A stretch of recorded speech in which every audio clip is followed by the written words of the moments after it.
Mi nombre es Enrique Rodal y les doy la bienvenida a este conversatorio. Para la Secretaría de Educación Pública es muy importante que la sociedad conozca los aspectos centrales de la propuesta educativa para el fortalecimiento de la educación pública que promueve el gobierno de la Cuarta Transformación. En este programa, nuestras invitadas compartirán sus conocimientos y opiniones respecto al papel que tienen las y los maestros en la transformación educativa y social que propone la nueva escuela mexicana.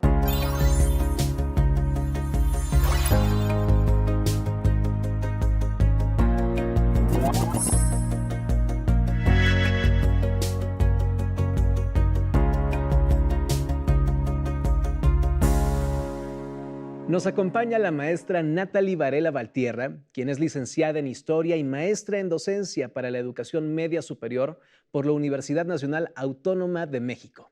Ha publicado diversos artículos en revistas especializadas. Asimismo, es divulgadora y creadora de contenido didáctico histórico en las páginas de Facebook, La Profe de Historia, y Mujeres de Tlaxcala Haciendo Historia.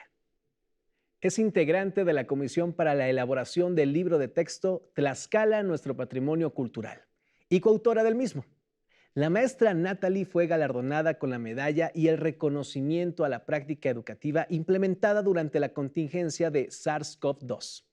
Desde hace 10 años es docente de Historia en Educación Básica en el subsistema de secundarias generales.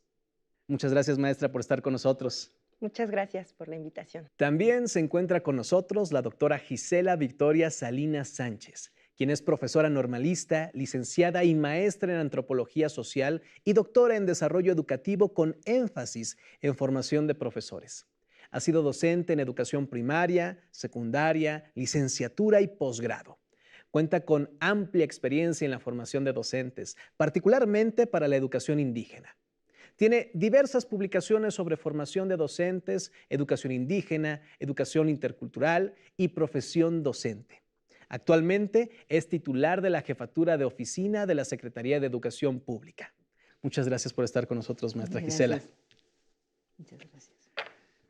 Contamos con la participación de la doctora Patricia de Guadalupe Mar Velasco, quien es maestra de educación primaria por la Escuela Nacional de Maestros. Licenciada en Sociología, cuenta con maestría en Psicoterapia Gestalt y también es doctora en Historia Social por la Universidad de Viena, Austria. Es investigadora del Instituto de Investigaciones sobre la Universidad y la Educación ISUE.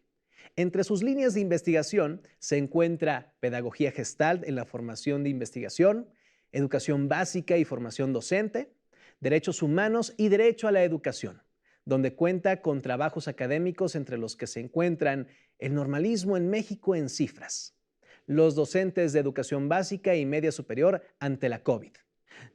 Muchas gracias, maestra Patricia, por estar con nosotros. Gracias a ustedes. Maestras, les agradezco su participación en este conversatorio. Y para iniciar me gustaría preguntarles lo siguiente. ¿Cuál es el papel de las maestras y los maestros en la propuesta curricular de la nueva escuela mexicana? Maestra Patricia.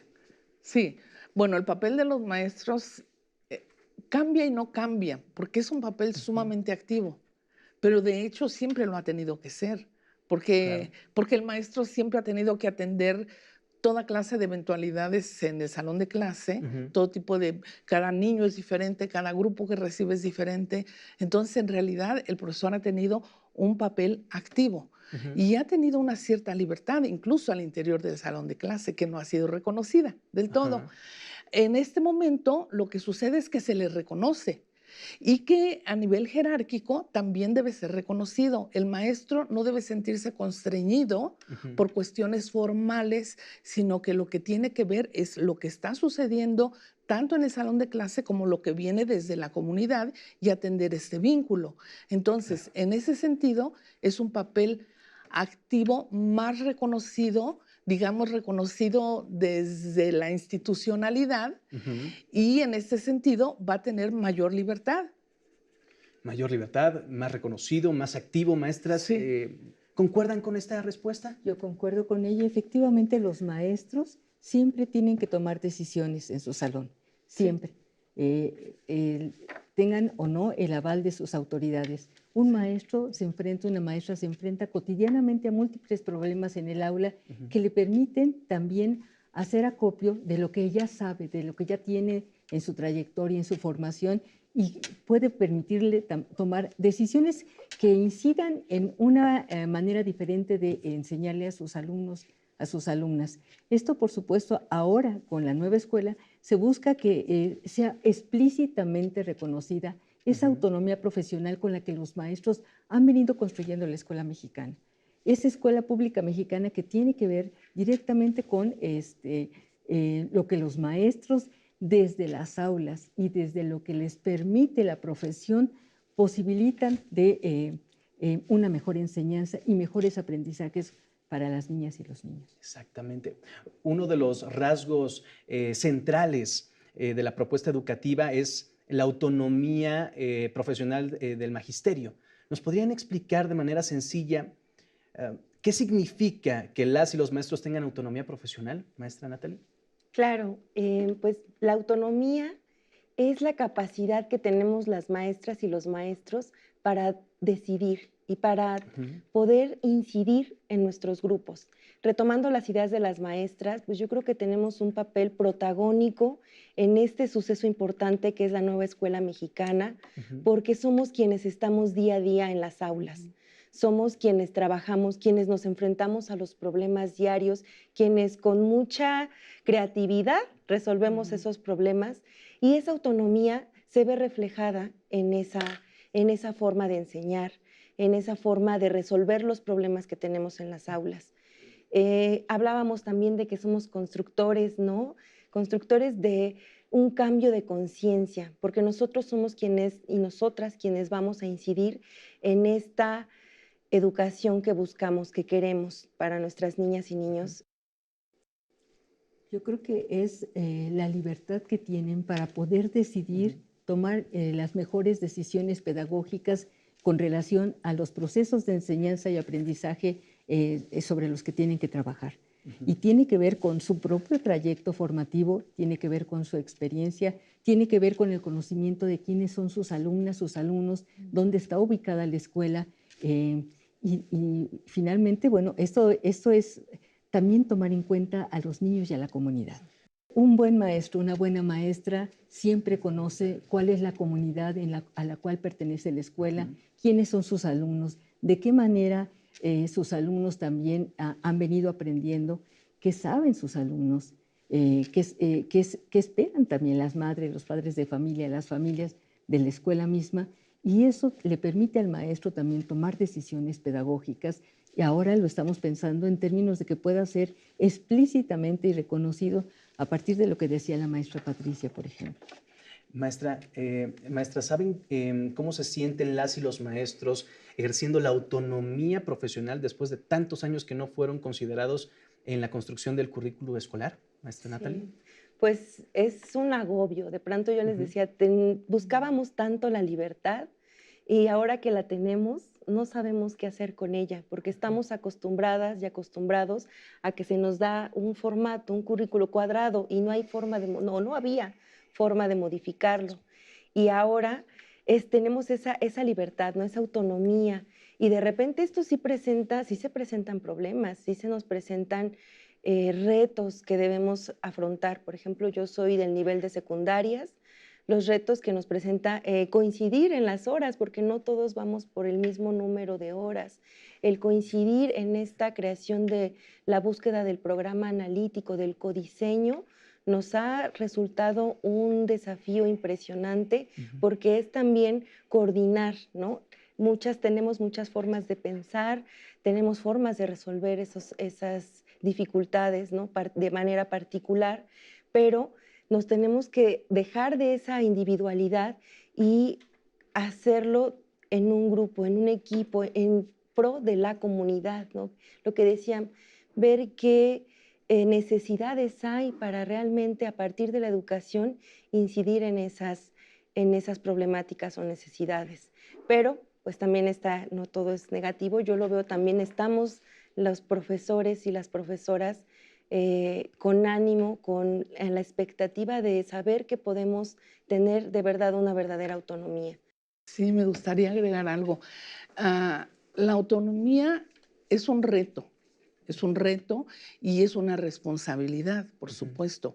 Esto no deja de provocar esta incomodidad por estar una como maestra, como maestro, frente a una situación novedosa, porque antes nuestra autonomía pues no estaba reconocida y era lo que nosotros construíamos al interior del salón de clase.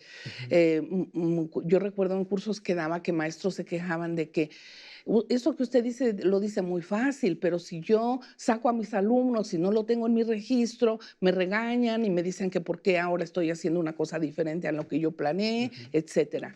Ah, Sin embargo, la vida es contingencia. Y el salón de clase con 15, 20, 30 o 50 niños es una contingencia pura. Entonces, el profesor en ese sentido, si se le reconoce la autonomía, puede actuar en un momento preciso de manera diferente a la planificada. Y eso está muy bien, porque hay que saber adecuarnos. Y además, eso, nosotros los mexicanos no tenemos problema con eso, ¿no? Con modificar los planes en el momento. ¿Para qué? Para un mejor resultado, precisamente teniendo en mente que se trata de cumplir con un programa, pero se trata de que no se trata del programa por el programa, sino se trata de que los niños trabajen, los jóvenes trabajen adecuadamente. Pero yo creo que es la única manera de ir produciendo ciudadanía, ¿no? Porque si no ejercemos nuestras libertades, las más naturales, pues entonces, ¿a qué horas vamos a aprender la ciudadanía? ¿A qué horas la vamos a enseñar? Porque Totalmente, sí. había una contradicción en la manera de ser tradicional en la escuela. Hay una contradicción, porque por un lado les habla uno a los chicos de la ciudadanía y de las responsabilidades y los derechos y los deberes, pero lo que les estamos mostrando es un maestro completamente restringido que ni siquiera es reconocido en su profesionalidad, etcétera, etcétera. Entonces ahora nosotros como maestros tenemos un reto. Y el reto es actuar profesionalmente.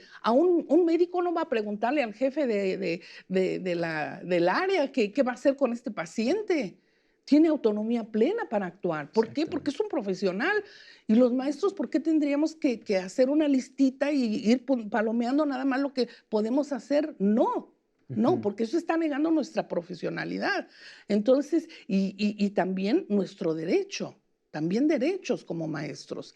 Y en ese sentido, si eso se hace realidad en la escuela y en el salón de clase, estamos actuando la ciudadanía y estamos mostrándole a los niños lo que es la ciudadanía. ¿Podríamos decir que se tiene que empoderar el maestro? Sí. Claro.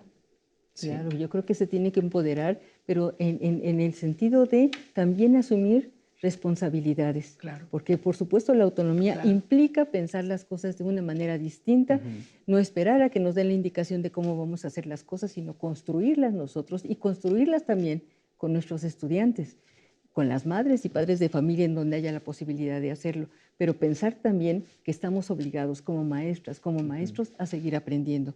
El aprendizaje debe de ser parte fundamental del reto de la autonomía, porque indudablemente que hay que pensar la educación desde otros lugares, desde otros parámetros y reconocer sobre todo el peso tan fuerte que tienen las familias y las comunidades en lo que nuestros estudiantes pueden aprender.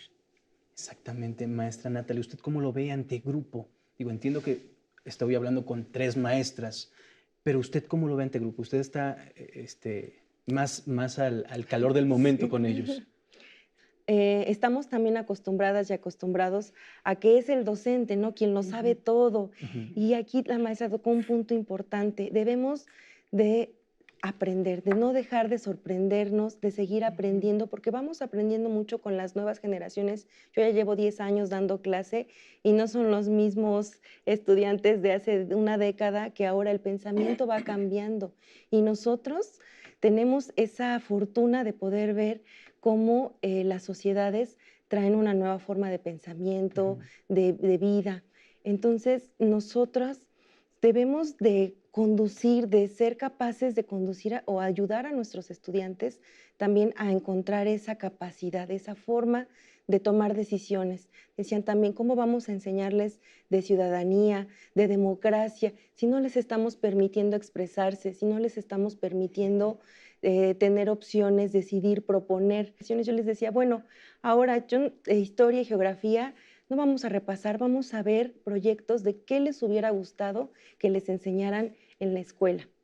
¿Y qué obtuve? Obtuve respuestas, maestra, es que me gusta, y somos de historia y geografía, quisiera saber cómo funciona la electricidad, cómo funciona un brazo mecánico, cómo los colores, hicimos una fiesta de colores, muchas propuestas que ellos tienen de la agricultura, porque por ejemplo vengo de un entorno rural donde la agricultura pues todavía pues está presente, y de cómo mis estudiantes ese conocimiento lo llevaron y hablamos del truequearon sus verduras y hortalizas que traían, y eso me parece muy significativo, muy importante que se pueda llevar a cabo en la nueva propuesta educativa que tenemos, que se tome en cuenta la voz de nuestras estudiantes y de nuestros estudiantes. ¿Qué beneficios tiene el proceso de transformación educativa, el papel protagónico de maestras y maestros? Maestra, Pati. El papel protagónico. Ay, eso es una cosa muy bonita ahorita, ¿no? Porque en realidad el maestro viene de haber sufrido un embate muy duro, ¿no? Históricamente, si vemos cómo ha transitado, digamos, la noción del ser maestro. Yo recuerdo cuando empecé a trabajar aquí en la Ciudad de México, en una delegación que era casi campesina, llegaban las mamás y me decían, maestra, si el niño no le obedece, péguele. Y yo, que era una niña de 19 años que empecé a trabajar, hasta me asustaba. Y yo decía, ¿cómo cree que le voy a pegar al niño? No. Pero así era, ¿no? Y después cambian las cosas. Me tocó hacer una investigación sobre cuando se integraron los contenidos de derechos humanos. Y los maestros decían, no, pero si les empezamos a enseñar de sus derechos, ¿cómo los vamos a controlar? O sea, era un temor tan grande el que tenían, porque parecía que no tenían más recursos que los que habían aprendido, los tradicionales, ni siquiera se les puede juzgar. El profesor en este momento, y yo creo que durante la pandemia nos trajo muchas enseñanzas, entre otras la importancia del maestro, ¿no? Del rol del maestro, y cómo el maestro de verdad está allí en el salón de clase dejando la vida por los chicos. Entonces, creo que este proyecto tan bonito da la posibilidad de que el maestro retome esa función de liderazgo, porque efectivamente no podemos negar la realidad. Nuestra función es fundamental, porque yo les digo incluso a los maestros, no se peleen con los papás. Y a los papás les diría lo mismo, ¿no? No se peleen con los maestros. Ustedes van en el mismo barco, deberían tratarse como socios, porque los dos tienen el mismo interés, que es que los niños salgan adelante, que los futuros ciudadanos y los hijos de estos padres de familia sean gente de bien, sean gente que pueda vivir bien, que tengan una buena vida. Entonces, en ese sentido somos compañeros, y en ese sentido también nosotros tenemos que vernos en esa diada entre padres de familia y maestros. Fíjense bien, nosotros somos los profesionales, no los padres. Los papás de familia, ¿cómo somos padres y madres de familia? Como Dios nos da a entender. No hubo una escuela para padres. Hay esas cosas, cursitos y todo eso, pero no hay una escuela para padres. Sí. Dicen por ahí, cuando el bebé nace, llegó sin instructivo, ¿no? ¿Y ahora qué hago? Pues sí, nosotros somos los profesionales, y en ese sentido nos toca ir volviendo a recuperar esa fortaleza que nos da nuestro saber, y sobre todo el saber que nuestro ejercicio profesional es fundamental en cualquier situación, en cualquier sociedad, perdón. Fundamental. Sin el papel de los maestros, ¿cómo sería la sociedad? Entonces, ese diálogo con los padres de familia tiene que estar siempre presente. Y es fundamental en este proyecto de la nueva escuela mexicana. Maestra. Bueno, si me permite abonar a la participación de la maestra, esto se va a dar gracias a que vamos a conocer nuestra comunidad, ¿no? Y el codiseño, vamos a poder traer temas y problemas de la comunidad a la escuela. Sí. Yo creo que la comunicación constante entre padres de familia, madres de familia, entre la comunidad, porque también están las autoridades, ¿no? De la comunidad que estén presentes, y eso pues nos va a permitir ayudar a recuperar esta función de la escuela tan necesaria. Me interesa también conocer su punto de vista, maestra Gisela. Yo creo que es un gran desafío, porque efectivamente tenemos que pensar en que estamos cambiando la educación, pero cambiamos como maestros, cambiamos en el lugar también que le damos a los estudiantes. Estamos esperando que los estudiantes también aprendan a definir qué quieren aprender, qué necesitan aprender y cómo aprenden. Queremos que sean más participativos, como decía la maestra Natalie. Eso es fundamental, pero también las madres y padres de familia tienen que involucrarse más con una responsabilidad ciudadana en lo que es la educación de sus hijas, de sus hijos. Y esto implica, por supuesto, no pedir que la escuela lo dé todo, reconocer lo valioso que puede ser la escuela, pero también cómo puede fortalecerse con su participación. Por supuesto, implica sensibilidad también de los maestros y de las maestras para identificar y conocer el entorno, las problemáticas, lo que ellos pueden también abonar para que las cosas puedan transitar de una manera distinta. Y creo que efectivamente hay un reto muy fuerte que tiene que ver con los directivos, con los supervisores, porque también ellos tienen que moverse del lugar, tienen que reconocer esta autonomía de las maestras y de los maestros. Les dejamos un grupo, ¿y por qué no podemos permitirles que ellos tomen las mejores decisiones? Y esto sí explícito y lo compartan con otros, porque el papel ahora está también en los colegios de profesores, en los colectivos docentes, en la manera en cómo vamos efectivamente comprendiendo mejor lo que es la educación y dando también salidas didácticas, más en términos de lo que es el colectivo de cada escuela. Maestra, es verdad. Y me gustaría, a manera de cierre, si nos pudieran compartir algo más a los padres y madres de familia, a la comunidad, a los maestros que nos están viendo sobre este tema. Y me gustaría iniciar de este lado y nos vamos. Sí, cómo no, con mucho gusto. Pues a los padres de familia que se involucren también. Sabemos que es difícil, ¿no? En estos tiempos en que pues los hombres y las mujeres estamos trabajando y el tiempo se nos reduce y las exigencias. Sin embargo, aquí se trata no solo del futuro, se trata del presente. Pero, ¿por qué? Porque en este presente es cuando nosotros estamos trabajando para el futuro, ¿no? Entonces, atender a nuestros hijos, yo siempre le digo a los maestros, pierdan un poquito el tiempo con los alumnos, porque salirse de los temas curriculares, el maestro lo vive como perder el tiempo, porque tiene tantos temas que enseñar. Pero a veces los niños necesitan ser escuchados, necesitan dialogar, necesitan platicar algo que les está preocupando, o qué sé yo. Entonces, ese perder el tiempo, yo creo que también lo deberíamos de hacer los papás. Dedicarnos a platicar con los niños y después de eso a reflexionar y con esa reflexión ir a las escuelas, hablar con los maestros, buscar esa comunicación. Y el maestro, como decía la colega, tiene que estar abierto, tiene que ser sensible a esto y escucharlos, ¿no? Entonces, pienso que es un ir y venir y que esto nos está dando la oportunidad de vernos también, a propósito de una escuela humanista, de mirarnos como seres humanos. Todos tenemos nuestras preocupaciones, todos tenemos nuestros problemas, los padres de familia y los maestros, y en ese sentido, mirarnos con una cierta solidaridad y compasión no nos haría nada mal. El trabajo docente es maravilloso. Si logramos hacerlo adecuadamente, en vez de quitarnos energía, nos llena de fuerza, nos llena de energía. Y entonces, eso también para los padres de familia, si se desafanan un poquito, un ratito de sus preocupaciones y se dedican a escuchar a sus hijos, a platicar, a bromear, a jugar un ratito, van a ver que se van a sentir mejor. Entonces, tenemos que escucharnos un poco más, pero escucharnos de verdad, sin juzgarnos, Cierto. para poder Escuchar. dialogar. Maestra Natalie.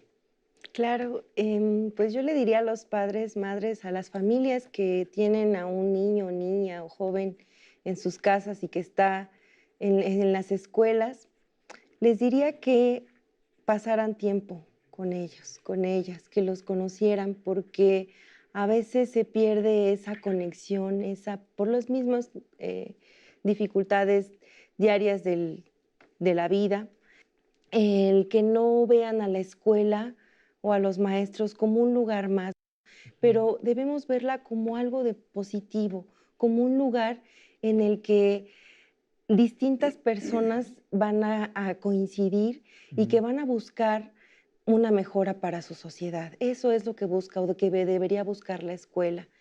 El que conozcan a sus maestros, el que no los vean solamente, no nos vayan a ver cuando es la entrega de calificaciones, ¿no? Que se dé esa apertura de la escuela para decir, tú, padre, madre, familiar, eres bienvenido, porque tú puedes aportar también para los proyectos, para la búsqueda de estas soluciones a las problemáticas que tenemos, ¿no? O sea, pues la mayoría de las personas que tienen alguna profesión decían, pues es que tuvimos un profesor o una profesora, y yo creo que todas y todos guardamos también en la memoria a alguien que fue muy buen maestro o maestra frente a grupo y que aprendimos algo bueno de ellos. Entonces yo pienso que los padres, las madres deberían de comunicarse más, ¿no? De no alejarse y de estar presentes en la vida de sus hijos e hijas, presentes en la escuela, saber cómo se trabaja, conocer, ¿no? Porque no nada más se trata de ir y juzgar, ¿no? De ir y decir está mal, señalar, sino bueno, eso que está mal, yo tengo una propuesta para hacerlo mejor, ¿no? Y yo creo que así podemos crecer. Así es. Maestra. Yo creo que ser maestra, ser maestro es una cuestión que tenemos que evaluar todas y todos, porque efectivamente depositamos en las maestras y en los maestros el futuro, el desarrollo de las niñas, de los niños, de los adolescentes, y eso no es una cuestión menor. Y no es una cuestión menor el cambio curricular que se está planteando, porque tiene que ver directamente con reconocer también temas que son actuales y que seguramente en unos años van a ser fundamentales para poder darles una perspectiva de ciudadanía distinta a nuestras niñas y niños. Tienen que ver con la igualdad de género, tienen que ver con la inclusión, tienen que ver con la interculturalidad crítica, con la vida saludable, entre otras cosas. Sí. Todo esto son temas que están transformando lo que es la educación y que también colocan a las maestras y los maestros en el desafío de reconocer que esto tiene implicaciones más allá del aula, más allá de la escuela y que por supuesto si está formando una posibilidad de ciudadanos distintos, eso va a ayudar también a una comprensión del otro, de la otra, de empatía efectivamente, que nos dé la posibilidad de pensar que un futuro diferente y mejor puede ser posible. Y efectivamente las maestras y los maestros se comprometen. Yo creo que también la autonomía profesional tiene que ver con reivindicar lo que sí han hecho las maestras y los maestros por construir la escuela, la educación pública mexicana, y eso es una parte sustantiva de este proceso de cambio. Muchas gracias, maestras, por compartirnos en este conversatorio sus ideas y poder responder estas preguntas que son muy importantes para nuestra audiencia. Y asimismo les damos las gracias a nuestro público por su interés en conocer el papel que tienen las y los maestros en la transformación educativa que promueve la nueva escuela mexicana. Les agradecemos y nos vemos en el siguiente conversatorio.